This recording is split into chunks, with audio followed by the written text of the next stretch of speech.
Hello friends, मेरा नाम है शशांक सिंह और आप देख रहे हैं मेरा यूट्यूब चैनल। तो आज का जो टॉपिक है जिसके बारे में हम बात करेंगे वो है हमारा इरोजन एंड डिपोजिशन। डेन्यूटेशनल प्रोसेस में हम लोगों ने दो प्रोसेस को पढ़ा, जैसे कि एक तो वेदरिंग था और दूसरा हमारा मास मूवमेंट, और तीसरा पार्ट जो है हमारा यानी कि इरोजन एंड डिपोजिशन। अब हम इसको कवर अप करेंगे। तो क्या होता है इरोजन और डिपोजिशन। और देखिए, हम लोग ये जो चैप्टर पढ़ रहे हैं हम लोग इसका एक्सोजीनियस फोर्सेस यानी हम बाहर की फोर्सेस को अब हम पढ़ रहे हैं कि मतलब बाहर अर्थ के बाहर क्या क्या चीजें होती हैं, वही पार्ट ज्यादा बड़ा है। तो अर्थ के बाहर क्या क्या चीजें होती हैं और जो एजेंट्स हैं जैसे कि विंड है, वाटर है, रेनफॉल है, सनलाइट है, इनका क्या रोल है अर्थ में चेंजेस लाने का। ठीक। तो हम लोगों ने वेदरिंग पढ़ा और मास मूवमेंट पढ़ा, साथ ही साथ हमने उसके फिर चलते हुए लैंडस्लाइड को भी समझा लास्ट वीडियो में। अब जैसे ये इरोजन और डिपोजिशन है तो इसका क्या रोल है। तो देखिए, इरोजन क्या हो गया, किसी भी चीज का मूवमेंट होना, यानी किसी भी सामान को अपने साथ कलेक्ट करके लेके एक जगह से दूसरी जगह ट्रांसपोर्ट करना, डिपोजिशन करना। अगर सिंपल और आसान भाषा में कहूं, जैसे हम लोगों ने रॉक वाले चैप्टर में पढ़ा था ना, सेडिमेंट्री रॉक्स, जैसे इग्निशियस, मेटामॉर्फिक और सेडिमेंट्री रॉक। तो जो सेडिमेंट्री रॉक में क्या होता था, सेडिमेंट्स को कलेक्ट करके छोटे छोटे टुकड़ों में एक जगह से दूसरी जगह कलेक्ट कर दिया जाता था और मल्टीपल तरह की डाइवर्सिटीफाइड रॉक बन जाती थी जिसमें अलग अलग तरह के डिजाइन देखने को मिलते थे। तो इरोजन भी वही है, लेकिन इसको दो उसमें बांटा हुआ है, इरोजन और डिपोजिशन। इरोजन अलग है, डिपोजिशन अलग है। तो पहले हम इरोजन को समझेंगे क्या होता है, फिर डिपोजिशन, और फिर उसके बाद लास्ट में एक चीज और है जो वो बुक में ना बॉक्स में दिया हुआ है। तो मैं बॉक्स में ना लिख के उसको इस तरीके से मतलब दोनों में डिफरेंस बताया, वो भी मैं आगे आप लोगों को बताऊंगा क्या होता है। देखिए, पहले हम इरोजन की बात करें तो इरोजन क्या है, it involves acquisition and transportation of rock debris. यानी कि एक्विजिशन मतलब किसी चीज को अपने साथ लेना, उसको ट्रांसपोर्ट करना एक जगह से दूसरी जगह। रॉक डेब्रीज यानी कि जो मलबा वगैरह जितना भी होता है, छोटे छोटे टुकड़े हो गए, पत्थर, मिट्टी, ये सारी चीजों को एक जगह से दूसरी जगह ट्रांसफर करना। ठीक। अब सबसे अच्छा एग्जाम्पल है आंधी चलती है। आप लोगों ने देखा होगा जब आपके घर के बाहर आंधी आती है, तूफान आता है, तो कितने सारे रेत के कण, मोटे मोटे मिट्टी, डस्ट घर के अंदर आ आती है ना। तो वो क्या है, वही इरोजन है। हवा के साथ जब सारी चीजें एक जगह से दूसरी जगह ट्रांसफर होती है। यही पानी में होता है, जब पानी, नदियां बहती हैं तो अपने साथ कितने सारे सेडिमेंट्स, मिनरल्स को एक जगह से दूसरी जगह लेकर जाती है। अब जैसे मान लीजिए नदी है, देखिए नदी का एक बहुत बढ़िया एग्जाम्पल दूं। नदी इस तरीके से बह रही है, अब ये नदी बह रही है, तो मान लीजिए यहां से नदी टकरा के ऐसे जाएगी। अब यहाँ पे जो मिट्टी का टीला होगा तो उससे टकरा टकरा के अपने साथ यहाँ के सेडिमेंट्स को भी कैरी करती हुई ले जाएगी। तो यही हमारा इरोजन कहलाता है। ठीक है, आगे बढ़ते हैं। इरोजन ये होता है, उसके बाद आते हैं वेदरिंग। तो बेसिकली इरोजन किसकी वजह से हो रहा है, वेदरिंग की वजह से हो रहा है। वेदरिंग देखो क्या है, तो चीज टूट रही है वेदरिंग से, फिर उसके बाद इरोजन हो रहा है। या फिर अगर मान लो वेदरिंग नहीं हो रही, ये एक ध्यान देने वाला पॉइंट है, massive rocks are broken into smaller fragments. तो ये तो वेदरिंग की वजह से चलो छोटे छोटे पीस टूट गए, फिर उनको एक जगह से दूसरी जगह ट्रांसफर किया जा रहा है विंड, वाटर और ग्लेशियर वगैरह की हेल्प से। ठीक है, लेकिन अगर मान लो वेदरिंग नहीं हो रही तो क्या इरोजन होगा, बिल्कुल होगा। क्यों होगा, क्योंकि मान लो पत्थर है, कोई सॉलिड पत्थर है, अगर उसमें वेदरिंग नहीं हुई, उसमें ब्रेक नहीं हुआ है, तो हवा, मिट्टी कभी तो उसको तोड़ेगी ना। फिर जब जैसी वो टूटेगा, टूट के ले जाएगी। अगर टूटा हुआ पहले से है तो उठा के ले जाएगी, नहीं है तो उसको तोड़ती रहेगी, क्योंकि हवा, विंड, ये सारी चीजें तो चलती रहती है ना कंटिन्यूसली 24 आवर्स।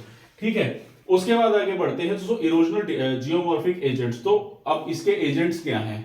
तो सिंपल है, एजेंट्स हम लोगों ने पढ़ा था लास्ट वीडियो में, running water, ground water, glacier, wind, waves, यही सारी तो होती है। रनिंग वाटर हो गया जो नदियों का पानी हो गया, या फिर ग्राउंड वाटर जो हमारे धरती के नीचे होता है, ग्लेशियर हो गया, ऊपर से बहकर आ रहा है, ग्लेशियर पिघल रहा है तो उसमें से पानी बह के आ रहा है नदियों से। उसके अलावा विंड, हवाएं और वेव्स यानी कि समुद्र की लहरें टकराएंगी, फिर वापस आएंगी, फिर टकराएंगी, फिर वापस आएंगी। आप कोस्टल रीजन्स को देख लो, या आप समुद्र के पास छोटे छोटे पत्थर वगैरह भी देखोगे तो वहां पे भी वो बार बार टकराते रहते हैं, तो उसके साथ फिर वो वापस टूट के उसके साथ पानी के साथ चले जाते हैं, फिर एक जगह से दूसरी जगह कलेक्ट हो जाते हैं। ठीक है ना।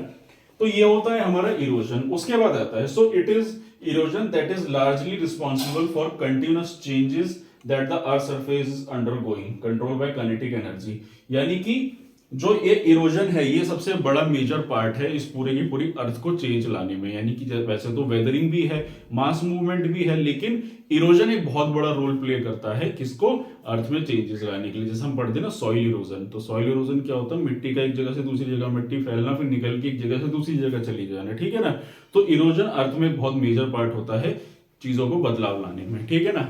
अब इरोजन कैसे हो रहा है? काइनेटिक एनर्जी की वजह से। काइनेटिक एनर्जी क्या होती है? कोई भी मोशन, कोई भी मूवमेंट हो रहा है, उसके चलते हुए चीजें एक जगह से दूसरी जगह एनर्जी रिलीज हो रही है। एनर्जी मतलब कोई किसी भी चीज से एनर्जी रिलीज होना। अगर मान लो मैं चल रहा हूं, मैं मोशन क्रिएट कर रहा हूं ना, मैं यहां से 1 किलोमीटर रन कर रहा हूं, तो मैं भागा तो कौन सी हीट एनर्जी रिलीज होगी मेरी बॉडी से? मेरी बॉडी में हीट जनरेट होगी, गर्मी आएगी ना। हम लोग सुबह वर्कआउट करते हैं तो काइनेटिक एनर्जी कौन सी होगी? वो भी एक एनर्जी होगी जो मोशन क्रिएट होता है किसी भी बॉडी का।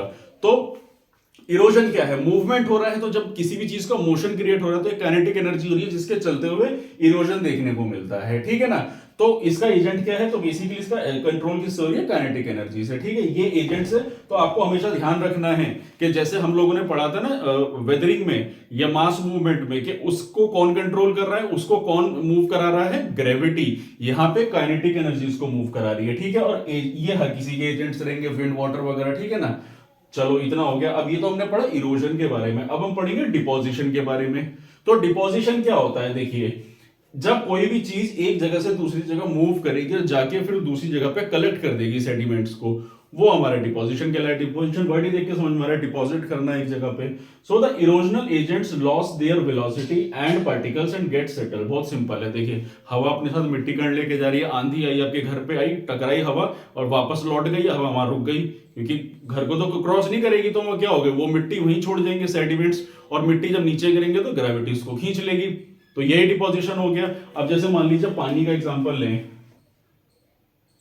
ये वाटर मूव कर रहा है, ठीक है। तो मान लीजिए कुछ इस तरीके से ऐसे, अब मान लीजिए ये पहाड़ है, ठीक है, ये छोटा सा पहाड़ कह लो, टीला कह लो, माउंट कह लो, ठीक है। ये पानी बह रहा है ऐसे, अपने साथ सेडिमेंट लेके जा, अब पानी से टकराएगा, ठीक है, तो पानी तो पार कर जाएगा यहाँ से, लेकिन सेडिमेंट्स यहीं पे इकट्ठे हो जाएंगे। देखा होगा आपने नॉर्मली, और यहीं पे सेडिमेंट इकट्ठे हो गए तो यहीं पे ये डिपोजिशन हो जाएगा, ठीक है ना। तो इसको हम बोलते हैं डिपोजिशन। इस तरीके से होता है। So by deposition depression get filled up. Depression मतलब कोई भी गड्ढा हुआ, कोई भी जगह हुई, वो फिल्ड अप हो जाती है, किससे? डिपोजिशन की वजह से। तो आपको यहां से समझ में आ गया ना कि किस तरीके से फॉर्म हो रही है चीजें, इरोजन हो रहा है, चीजों का मूवमेंट हो रहा है, और किस तरीके से एक जगह पे कलेक्ट हो रही है डिपोजिशन होके, और वो चीजों को फिल अप करती चली जा रही है, ठीक है ना। आगे बढ़ते हैं। एजेंट एक्ट एज अ एग्रेडेशनल और डिपोजिशनल एजेंट। तो डिग्रेडेशनल क्या होता है? जब चीजें ब्रेक हो रही थी। एग्रेडेशनल क्या हो रहा है? चीजों को जोड़ रहे थे, तो जो एजेंट डिग्रेड कर रहे हैं चीजों को, वही एग्रीगेट करके डिपॉजिट कर रहे हैं चीजों को, ठीक है, वही कहा गया है। तो ये था इरोजन और डिपोजिशन। बुक में आप लोगों ने देखा हो काफी डिटेल में चीजें दी हुई हैं, तो मतलब मैंने एकदम क्रक्स में निकाल के चीजों को समझा दिया है। तो आई होप आपको टॉपिक पूरा क्लियर अप हो गया होगा। अब लास्ट में आते हैं, इसमें बुक में लास्ट में आप देख रहे टॉपिक में, बुक में ऐसे बॉक्स बना के दिया होगा। तो वो बेसिकली कहना क्या चाहता है? वो है इसमें ये कि मास मूवमेंट और इरोजन डिपोजिशन जो होता है, इन दोनों में फर्क क्या है? काम तो दोनों वही कर रहे हैं ना, मूवमेंट का, सेडिमेंट्स को एक जगह से दूसरी जगह मूव कर रहे हैं। तो फर्क क्या होता है? देखिए, उसके बारे में अब हम बात करेंगे। तो देखो, अगर मैं बात करूं मास मूवमेंट की, तो मास मूवमेंट किसकी वजह से हो रहा है? ग्रेविटी की वजह से, ठीक। इरोजन और डिपोजिशन एजेंट्स की वजह से हो रहा है। ये मैंने थोड़ा गलत लिख दिया है, एजेंट और काइनेटिक एनर्जी, ठीक है। इसको पूरा कर देता हूं मैं। इरोजन और देखो, मास मूवमेंट का क्या है? सीधा सीधा हिसाब है, इसको तो कोई एजेंट मूव नहीं कर रहा है, इसमें तो क्या पड़ रहा है? लैंडस्लाइड हो रहा है, मास मूवमेंट है, पूरा का पूरा मिट्टी ढह गई नीचे, तो उसमें तो सिर्फ ग्रेविटी का रोल अदा हो रहा है। ये काइनेटिक एनर्जी और एजेंट्स की वजह से काम करता है, ठीक है। मास मूवमेंट की बात करूं तो एक पूरा का पूरा लार्ज पार्टिकल्स होता है जो पूरा का पूरा मास मूवमेंट में ढह जाता है। लेकिन इरोजन में क्या होता है? स्मॉल पार्टिकल, छोटे छोटे कण होते हैं जो मूवमेंट करते रहते हैं कंटिन्यूसली, और यही होता है कि ये छोटे स्मॉल डिस्टेंस पे, यानी कि जैसे लैंडस्लाइड क्या है, अगर ऊपर पहाड़ है नीचे ढह गया बस। लेकिन इरोजन और डिपोजिशन क्या होता है? लार्ज डिस्टेंस, बहुत ही लंबा सफर तय करते हैं। हवा कहां तक जाएगी? लंबे समय तक चलती चली जाएगी, चलती चली जाएगी। तो वो क्या है? लंबे एक डिस्टेंस कवर करके डिपोजिशन क्रिएट कर देती है। और लास्ट में मास मूवमेंट क्या होता है? वो कभी कभार देखने को मिलता है, और ये जो है वो चलता रहता है हमेशा, क्योंकि हवा चलती रहती है, पानी चलता रहता है, तो डिपोजिशन, इरोजन, ये सब तो होता रहता है। नदी कभी रुकती नहीं है, हवा कभी रुकती नहीं है, तो वो कंटिन्यूसली इरोजन और डिपोजिशन करती रहती है। और मास मूवमेंट ज्यादातर हम लोगों ने देखा होगा, जैसे लैंडस्लाइड वो बरसात के महीने में देखने को मिलता है, ठीक है। तो ये फर्क होता है मास मूवमेंट में और इरोजन में, जो आपकी बुक में लास्ट में दिया हुआ था। और इसी के साथ ये टॉपिक यहीं पे मैं करता हूँ खत्म। तो आई होप आपको ये टॉपिक क्रिस्टल क्लियर हो गया होगा, जिसमें मैंने आपको बताया इरोजन और डिपोजिशन के बारे में। तो हम लोगों ने यहाँ पे सारा पूरा डेन्यूटेशनल प्रोसेस को अच्छे से समझा। 3 चीजों को हमने पढ़ा, वेदरिंग, मास मूवमेंट और हमारा इरोजन एंड डिपोजिशन। तो यहाँ तक की चीजें खत्म होती है। अब अगली वीडियो से हम लोग थोड़ा सॉइल फॉर्मेशन और मिट्टी के बारे में समझने की कोशिश करेंगे, कि ये तो हमने रॉक्स के बारे में पढ़ा कि रॉक्स टूटी और किस तरीके से डिपोजिशन हो रहा था, ठीक है ना। अच्छा, आप इस टॉपिक को या इस चैप्टर को अगर थोड़ा सा कनेक्ट करेंगे ना, जो हमारा रॉक्स वाला चैप्टर था, इससे जो लास्ट वाला हमने चैप्टर पढ़ा था इग्निशियस, सेडिमेंट्री, मेटामॉर्फिक, तो उससे कनेक्ट करेंगे तो चीजों को इजीली आप समझ सकते हैं, ठीक है ना। तो वो चैप्टर जरूर देखिए, पढ़ लीजिएगा, मैंने उसके ऊपर वीडियो बना चुका हूं, वो देख के फिर इसको समझेंगे तो चीजें इजीली आप समझ सकते हैं, ठीक है। यहां तक हो गया। तो ये तो था रॉक्स का पार्ट। अब रॉक से ही तो सॉइल बनती है, तो सॉइल का कैसे फॉर्मेशन हुआ, कैसे मिट्टी बनेगी, इरोजन, वो सारी चीजें पढ़ेंगे अब हम अगली वीडियो से।